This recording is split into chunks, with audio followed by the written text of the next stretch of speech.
ACOTAR reading vlog. And then she got her fucking wings in the back.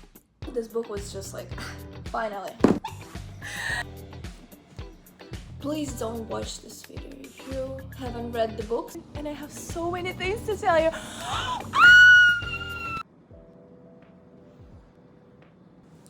Hi guys, welcome to this reading vlog. I'm currently reading ACOTAR series and I already finished this book last week.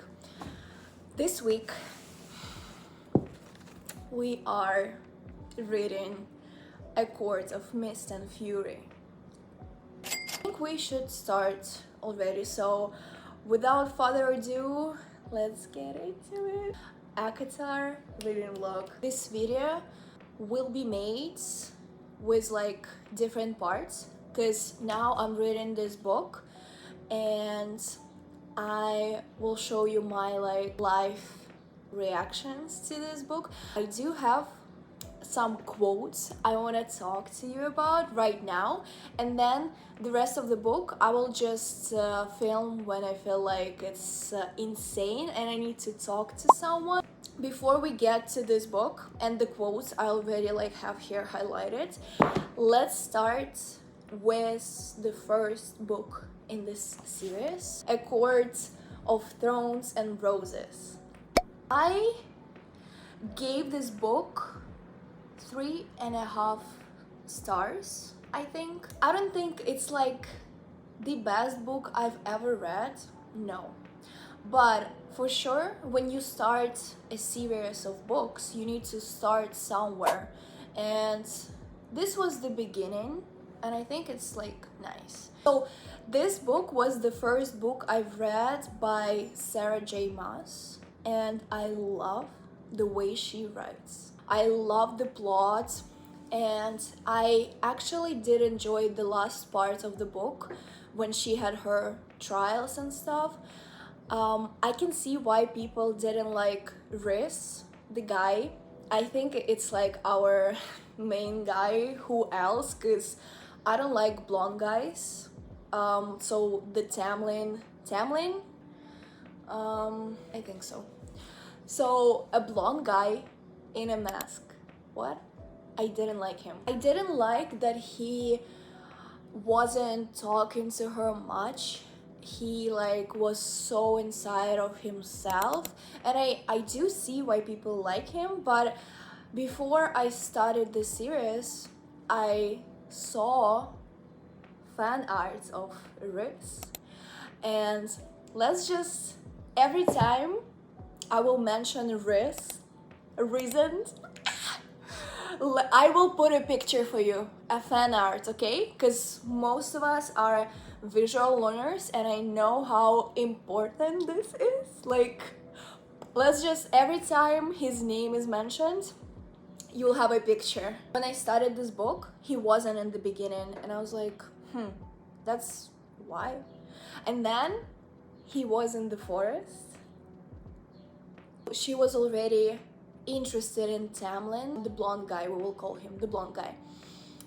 And when she saw Riz, she was like, wow, that's the most handsome man I have ever seen. I love this. I can see why most of the readers, they didn't like him in this book. He was a piece of shit, but he was helping her. He was helping her and he was caring for her in his own way.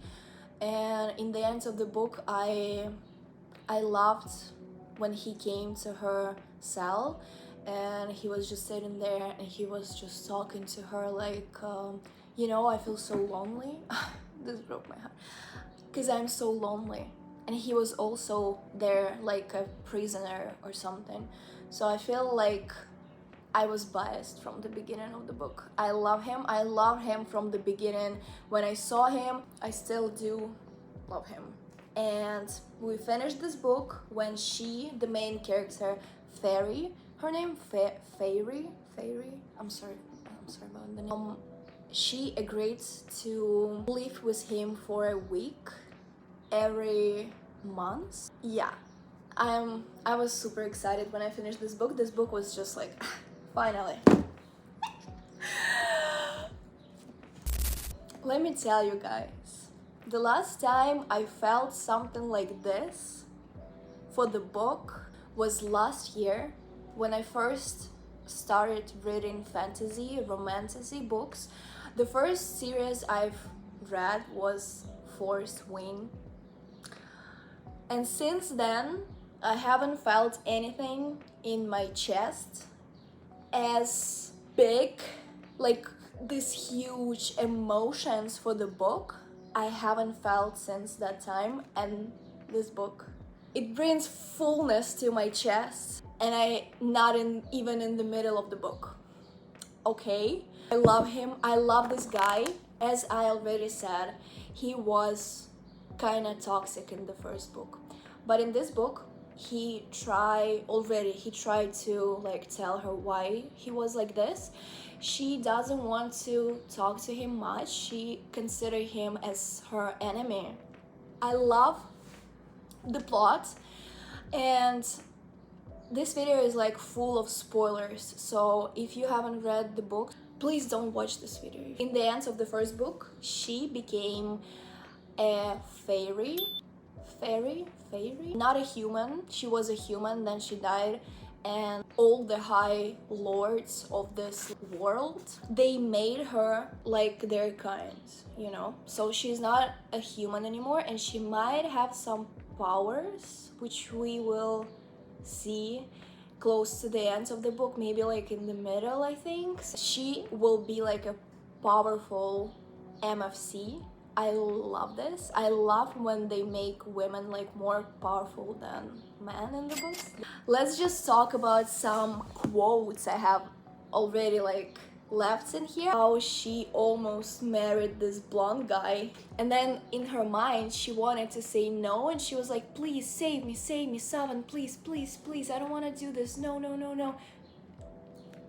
And then our shadow daddy came, and he was like, hello fairy darling. What? I love this part. It was the end of chapter 4, so I had to sit in here and read the first 4 chapters about her life with this blonde guy, and I was like, when he will come, and finally. And before that, when someone was telling her about Briss, I think it was like a guard or something, and he said that he's probably scared now when the blonde guy got his powers back. And she was like, if you think so, you don't know reasons at all. Girl, you actually are going to marry another guy. You just said that your guy is not as powerful as the other guy. I mean, he was like, just tell me how can I fix this, how can I help you? Could your people, because she lives in a different court, and he was like, how they never noticed that you're like getting skinnier and you're like looking really pale and you're just like a shell of a person. He's teaching her how to read and write. Another quote, the blonde guy, Tamlin, he says when Rhys came to take her to the night court, and he was like, you and her bargain right here, right now, and I'll give you anything you want, anything. And he goes like, I already have everything I want. He couldn't hear her. They have this bond and he can feel her. And he was just worried, and he was asking her, what happened? Because these days, all I hear through that bond is nothing, silence. Even with your shields up rather impressively most of the time, I should be able to feel you. And yet I don't. Sometimes I'll tug on the bond only to make sure you're still alive. Let's talk about chapter 13. So she continued to live with her blonde guy. I hate that guy. He is a toxic guy. And she tried to talk to him, and she's telling him like, I can live inside this house. I want to train. I want to do something. I want to help. And he's like, no, I'm your protector. I will like save you. You just need to stay home. You just need to stay home. What the fuck is that? And one day when he leaves the house, he blocks all the doors and windows so she can like exit the house. And she started having like a panic attack, I think. And because now she has her powers, but she doesn't train, she doesn't know how to use them, and she was super scared that she was locked in the house. So some of her powers came from the shadow daddy, and she just became invisible. She became like fully inside of shadows, and she didn't know how to get out. She was so scared. She had a full-scale panic attack. And Riz, because he can feel her through the bones, and he heard that she was super scared, and he came. His sister, she needed to go inside and grab her, because if he went inside and grabbed her, then they could start a war between the courts. So he didn't go, but he broke all the shields that were put, and his sister came inside, and she was like, did you think the blonde guy's shield would keep us from you? Riz shattered it with half a thought. He took her to his house. He started explaining to her how her powers work, and that she just was like panicking so much that she was screaming, and he could feel her through the bone. And then it was decided that she will stay there for however long, because that guy, the blonde guy, is super toxic. You know what I love? That Riz and Fair, they have like a chemistry with Tamlin. She didn't have much, and that was unfortunate. I love it. I love the way when they were going to meet his friends, aka the people she will work with if she agrees to work with him. They were standing there on the ground, and he's like, we need to go there. And he has wings, and he's like, I'll fly you there. And she's like, no, I will climb. What the hell? No. He's like, it will take you like 3 hours to climb there. And she's like, okay, just don't drop me. And he just went to the air. He grabbed her by her waist, and they started flying, and I was just like... I'm currently on a chapter 20. I wanted to talk to you about their bond. Every time I wake up at night these last days, I'm thinking about this question, like, why, when she died in the previous book, she saw herself from his body, from his eyes? Why did she go inside of his head? Like, I'm super convinced that they might not have the bond that they made the bargain bond. I think they might be just mates, like a maiden bond. And I'm so curious about this question. I'm thinking about this all the time.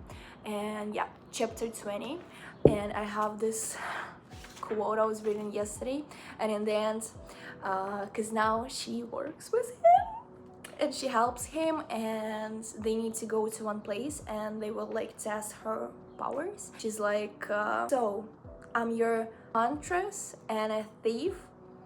And he replies to her, you are my salvation, Fairy. I think this book will actually kill me.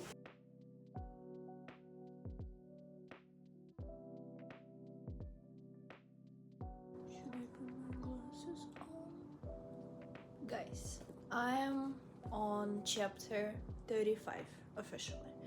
The chapters I've read today, the chemistry they have, like Riz and Fair, oh, so good, so good.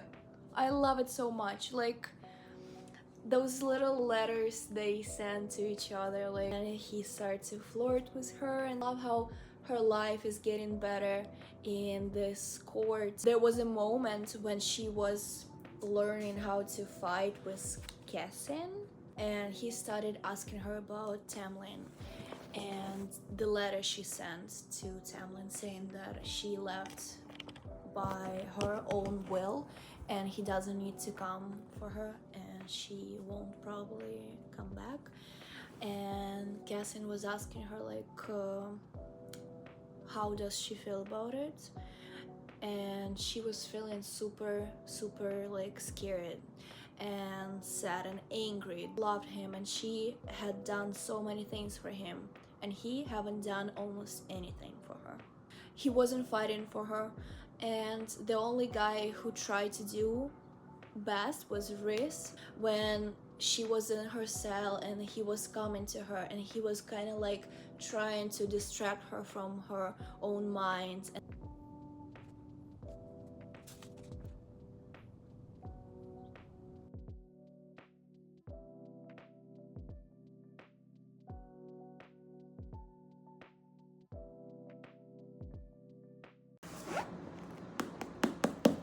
I have so many things to talk to you about. I don't remember the last video I filmed what we were talking about there, but let's just take a look at the most unbelievable quotes that I have even highlighted. I think it's my first time like highlighting the things in the book because I am so obsessed with this book that it's just like insane. I'm thinking about this book every day, every evening, every time I have like a free time. I'm like, oh, in the book, that book. Last year, I think I was reading Caraval series and I was looking up some nice pictures on Pinterest, and for sure because I was like reading books and I was searching some fan arts for the Caraval, I saw one picture and I saw one quote that was like super nice, and I felt like I feel this one. It was saying there, to the people who look at the stars and wish, and to the stars who listen and the dreams that are answered. And I felt so nice after reading the quote. It was on my lock screen for a while as well.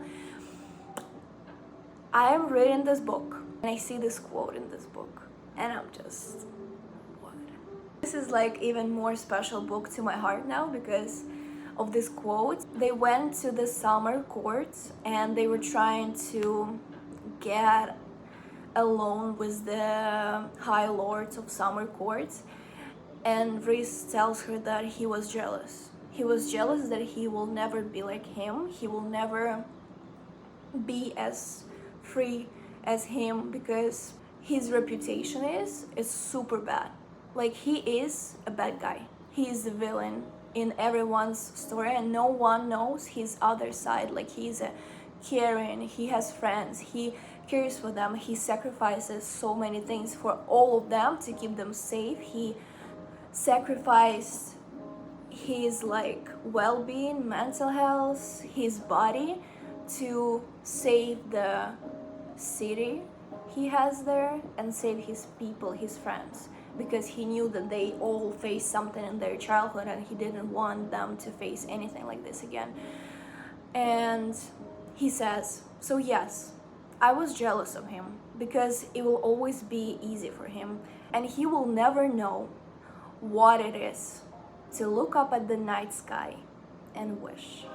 And then she takes a glass of wine and she makes a toast and says, to the people who look at the stars and wish, Rhys. And he replies to her, to the stars who listen and the dreams that are answered.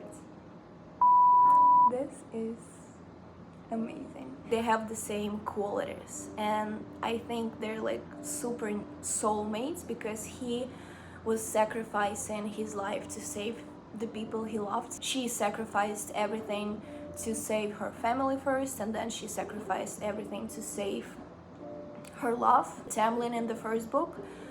And I didn't know when I was reading the first book that she was the youngest of the sisters. I thought she was in the middle child. When Rhys was saying in this book, like, I feel so angry for your sisters because no one cared about you. You were the one taking care of the whole family when you were just 14 years old. She was hunting in the forest. And he is the same. So they're like the same person. And this quote is so deep. I feel it in my heart. Like, to the people who look at the stars and wish, because he lives in the night court and he loves his city. He is the one High Lord who actually dreams about the future of the country, and he wants a better life. He wants his people to have a better life, and he dreams about like change and equality of people and everything. So he looks at the stars because in the place where they live, the stars look so shiny and so nice. That place is wonderful. I wish to see this place in like life. It's like unbelievable. When you read this book, you feel something else. Like you live there and you don't want to come out of this book because it's incredible. And he looks at the stars and wish. I don't know how any of you could hate him. You should like read the book again, actually, guys. What do the tattooed stars and mountain on your knees mean? He has 2 tattoos on each of his knees. And he says that I will bow before no one and nothing but my crown. But we all know that at some point, maybe even at this book, he will bow before her. And she replies, so dramatic. All the characters, they're super nice. The inner circle at the knight's court there, unbelievable. His sister or who cousin, more amazing. Like Cassian, Azrael, they're so good, so interesting. I'm still curious about Azrael because he's like a really closed person. He doesn't like talk too much. I think we will have more of his stories and stuff. He's like interesting. He's a shadow singer or something. Like shadows can talk to him and he can see more things than other people. And Cassian, he's so funny. I love when they have the parts together, he and Fairy. This is amazing. Amran, she's like interesting, but I love her. At first I was like scared of her, but now she's nice.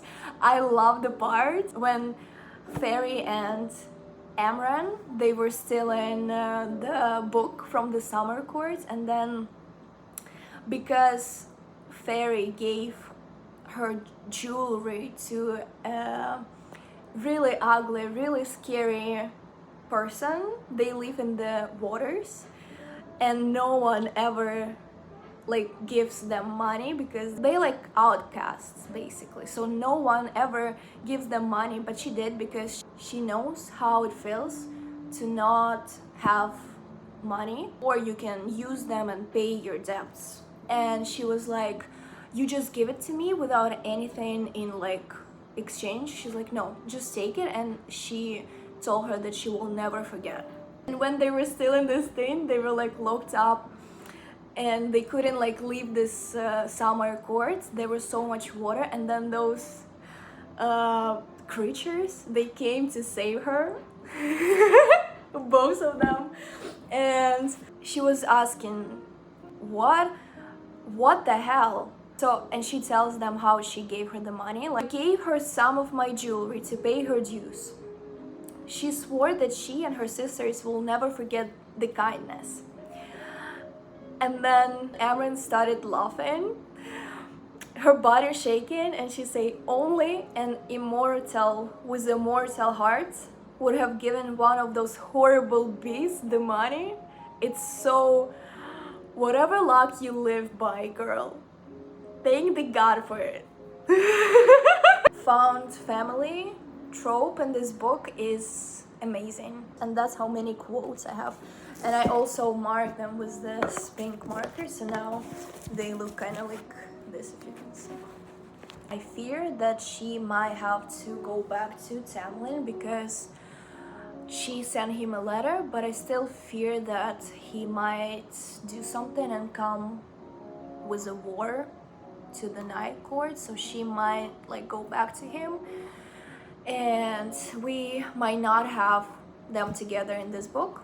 They might be together in the next one. I fear again. He has this unfinished business in the Supreme Court with that guy. Rhys told her that he scared, and this breaks my heart every time he says like everything I love have a tendency of disappearing from me. He knows that in the end of this story he will be a villain.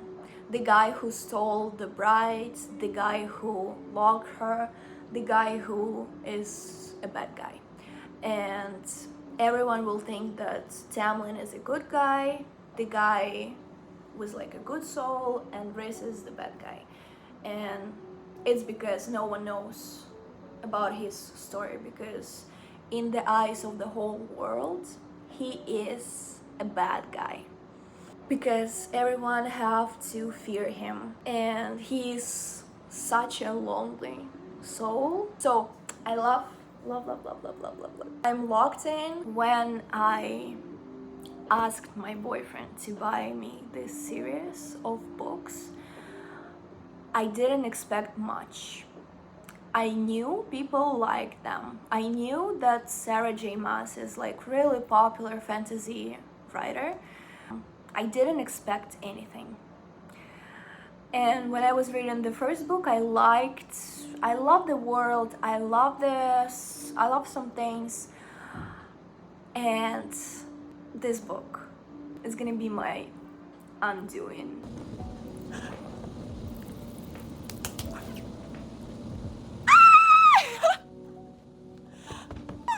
Oh my gosh, I've been reading and I have so many things to tell you. You didn't know then? Say it. The High Lord of the Night Court is your mate!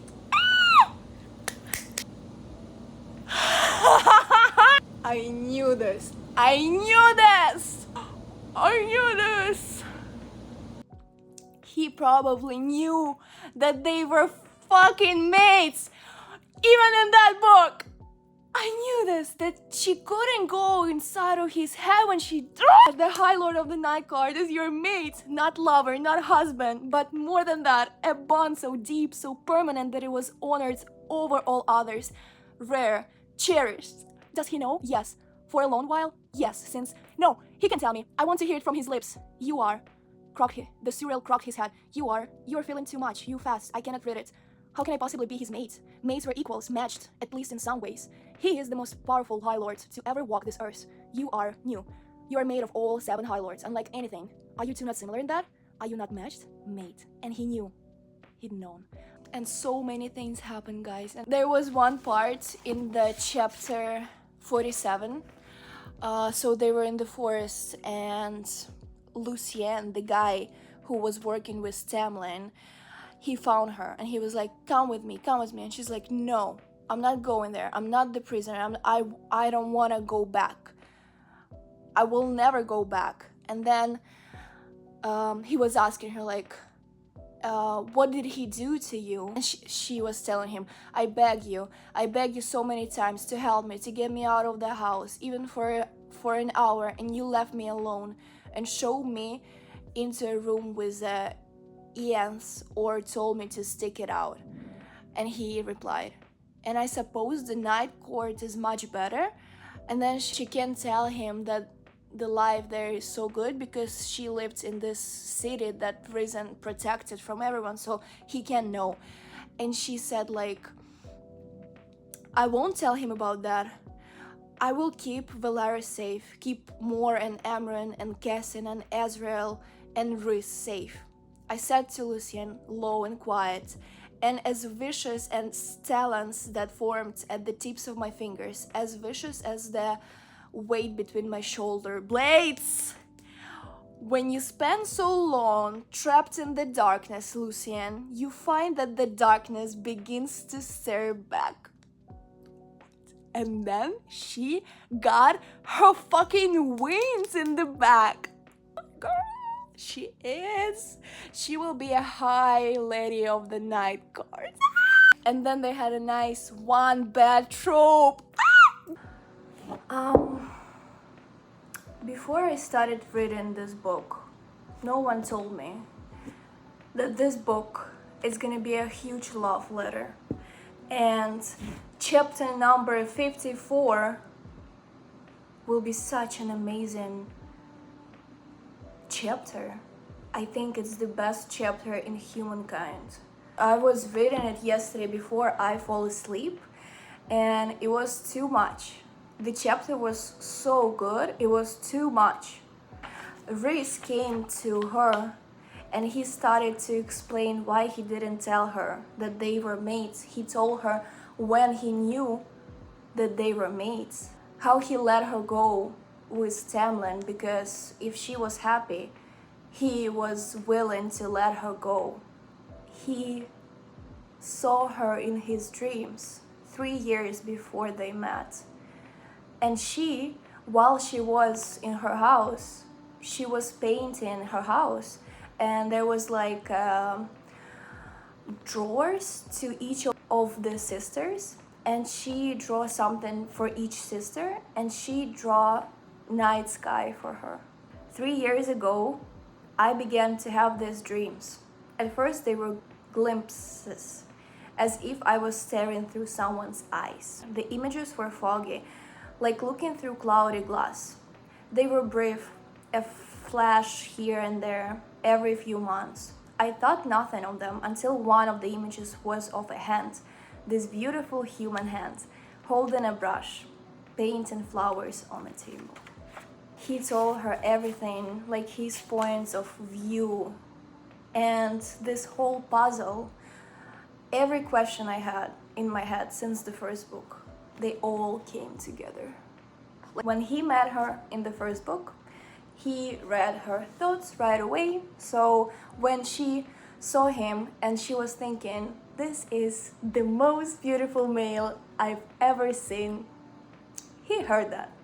I'm not yet sure about the war, this whole book. At first I was thinking that this book will have some war parts, but no. Mostly I think it's preparation for the war. I think the next book will be just mess. I have like 50 maybe pages left. It looks like 50-60 pages. So we're going to finish this book soon enough. Biggest insight I have about this book now is that even if you feel super bad in your life, even if you are broken and you don't know what to do, just trust that the universe, the stars, they will help you, and everything that is broken can be fixed. You just need to look at the stars and wish. I just hope everyone who's watching this video now, and everyone who has a hard time in their life, like me, the person who is going through something right now, if it's you, I hope it gets better. It should get better. It always gets better. Okay? We are so done with this book. This is definitely a 5-star read, but for me, this is like a 6-7. Oh, 6-7. It's like a 6-star read. Now she will leave with that blonde guy again, but as a high lady of the night court, you made her a high lady of the night court. The night before they went to this freaking place. Oh my gosh, I'm so curious about the next book. I was scared that they broke the bond, but that king, he didn't know that their bonds are so deep. And she's my mate and my spy, and she's the high lady of the night court. She like sacrificed her life basically to save them, and she sweared to, I don't know, God, that she swore that she will protect Velaris in night court, so she will be at the spring court as a spy. And I don't want to see her in the spring court again. I'm sad about this. I'm also worried about Cassin and his wings. Her sisters, they became fairies as well, and her middle sister Elaine, a mate to Lucian, what the fuck, but let's talk about this later. She's cute, but her fairy's eldest sister, Nesta, what? She's wild. When she was turning fairy, she was wild. Her book will be the last one in this series, so we will have 2 more books about Resent and Fairy, and then the last book will be about Nesta, and I think it's gonna be just a bloody mess because she is what? I'm actually kind of excited about her book. Also her story with Cassin, because he cares about her, and I think they will have like a thing. Plus I was shipping Elaine with Ezreal, but I think Elaine will be with Lucian and Moore will be with Ezreal, and I love this. I want Moore to have a love as well, and Ezreal, oh my gosh, if we will have something from them, would be super nice. Let me know if you enjoyed reading vlogs, and if you want us to read the next book together. I'm not sure when I will start reading it because I will edit this huge long video. I'll see you guys when I see you guys. Don't forget to look at the stars and wish, okay?